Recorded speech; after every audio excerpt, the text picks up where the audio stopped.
गुप्ता साहब, फिर एक बार किलिंग हुई है, फिर एक बार टारगेट किलिंग, सिलसिला थमने का नाम नहीं ले रहा। बहुत तशवीश है माइनॉरिटीज में जो वहां पे है। देखिए, जहां तक आतंकवाद का सवाल है, हमें यह समझना होगा कि ये एक कोल्ड वार है और लगातार जारी है। सुरक्षा बलों ने अपनी जान पर खेल करके बहुत अच्छा काम किया है और कश्मीर में पत्थरबाजी, आतंकवाद, रोजमर्रा के जो कंडर जारी होते थे, लाखों की तादाद में सड़कों पर लोगों का आना, आज उस पर लगाम लगी है। लेकिन आज भी कुछ अंडरग्राउंड ओवरग्राउंड वर्कर्स बनकर के वहां पर आतंकवादियों के जो समर्थक हैं काम करते हैं, उनको इंफॉर्मेशन वगैरह देते हैं।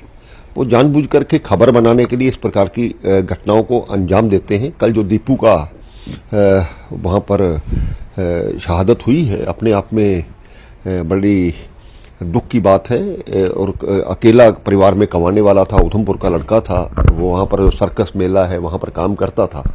लेकिन इस प्रकार के कायर लोग जब इस प्रकार की घटनाओं को अंजाम देते हैं तो स्वाभाविक बात है कि थोड़ी दहशत का माहौल बनता है। लेकिन इसमें हम ये नहीं कह सकते कि सरकार की तरफ से, सुरक्षा बलों की तरफ से कोई कहीं खामी रही हो, कोई कमी रही हो।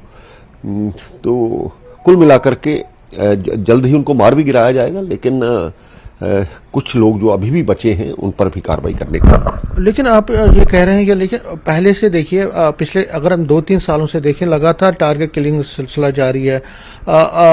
बीच बीच में रुक जाता है, लेकिन फिर कोई किलिंग होती है और माइनॉरिटीज को, और फिर आतंकवादी जो है वो सोशल मीडिया के जरिए फिर धमकाते हैं कि अगला टारगेट और कोई होगा, हम यहीं तक रुकेंगे नहीं, मोर टू कम, इस तरह की। और लेकिन ये सवाल पैदा होता है कि आखिर ये कब तक चलेगा। लोग यही पूछ रहे हैं, खासकर माइनॉरिटीज के ताल्लुक में, और आम लोग जो पीस लविंग, अमन पसंद लोग जो कश्मीर के हैं, वो ये कहते हैं कि कब तक ये सिलसिला जारी रहेगा। देखिए, ये आतंकवाद है, पिछले लगभग 30-40 साल से हम इसको भुगत रहे हैं। बिल्कुल उनकी जड़ें समाप्त हो गई हैं, ऐसा नहीं है। पाकिस्तान प्रायोजित आतंकवाद है, वो समय समय पर अपने इस प्रकार की कार्रवाई करता है। तो हमें ये कंपैरिजन करना है कि पहले से हमने कितना काबू पाया है, उसके हम जो आंकड़े हैं अच्छी प्रकार से जान सकते हैं।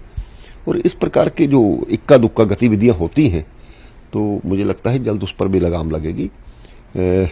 हालांकि पूरी हमारी एजेंसीज, हमारे जो खुफिया एजेंसीज वो काम करती हैं, और जो लोग इन्वॉल्व हैं, सरकार ने बहुत बड़े स्टेप लिए हैं।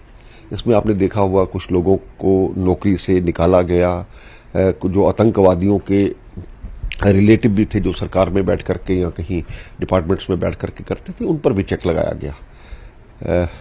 ठीक है, जब इस प्रकार की घटनाएं होती हैं, स्वाभाविक बात है, दुख होता है। लेकिन ऐसा नहीं है कि यह आतंकवाद खत्म नहीं होगा, इसकी तरफ से पूरे प्रयास किए जा रहे हैं। आपने ये कहा कि इक्का दुक्का होते हैं, लेकिन जो मारा जाता है, जिसकी शहादत होती है, उसके घर वाले ही जानते हैं। दीपू अलोन था, उसका अकलौता सहारा था घर का। उसके घर में बाप है, वो भी बीमार है, भाई है, वो भी बीमार है, गरीब था। आपको नहीं लगता है कि ऐसे जो एक आम इंसान की शहादत होती है, एक इंसान मारा जाता है, क्या किसी भी रिलीजन का, ये एक कंसर्न है, और इस कंसर्न को मिटाने की और सरकार को, सिक्योरिटी फोर्सेस को और तेजी से काम करना पड़ेगा, जड़ों तक जाना पड़ेगा। देखिए, समय समय पर रणनीति भी चेंज की जाती है। ये टारगेट किलिंग का जो नया सिलसिला शुरू हुआ था, इस पर भी ऐसा नहीं है कि एजेंसीज, खुफिया एजेंसियों ने वहां अपने लोग नहीं लगाए होंगे।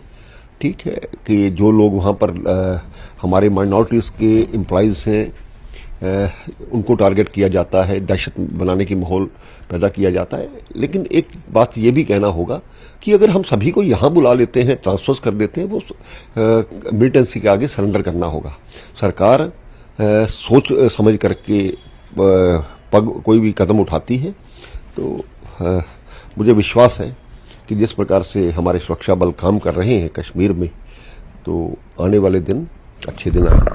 ये जो पीएम पैकेज एम्प्लॉयज की अगर आपने बात की, वो कहते हैं कि आप लोग जैसे कोई नेता वहां जाता है तो वो तो सिक्योरिटी के अंडर जाता है। अगर वो एम्प्लॉयज स्कूल में जा रहे हैं, कहीं और जा रहे हैं, वो तो सिक्योरिटी में नहीं है, उनकी फैमिलीज भी तो आपको नहीं लगता है कि उनकी जो कंसर्न्स हैं उनकी वो जेन्युइन है और सरकार को इस पर सोचना पड़ेगा जब तक कि पूरे हालात ठीक नहीं है? ऐसा नहीं कि सरकार इस पर काम नहीं कर रही है, इसके लिए अलग से सेफ जोन बनाने जाने चाहिए ताकि इस प्रकार की हत्याओं को दोबारा करने का मौका ना मिले। अब पिछले दिनों भी बात हुई थी, तो मुझे लगता है कि अच्छे कदम जल्द से जल्द वो बिल्डिंग्स, वो इमारतें बनकर के तैयार हों, और खास करके जब ऐसा माहौल बनता है तो उन लोगों को एक सिक्योरिटी के साथ, सम्मान के साथ सही जगह पर उनका जो सर्विसेज है उसका उपयोग किया जाना चाहिए।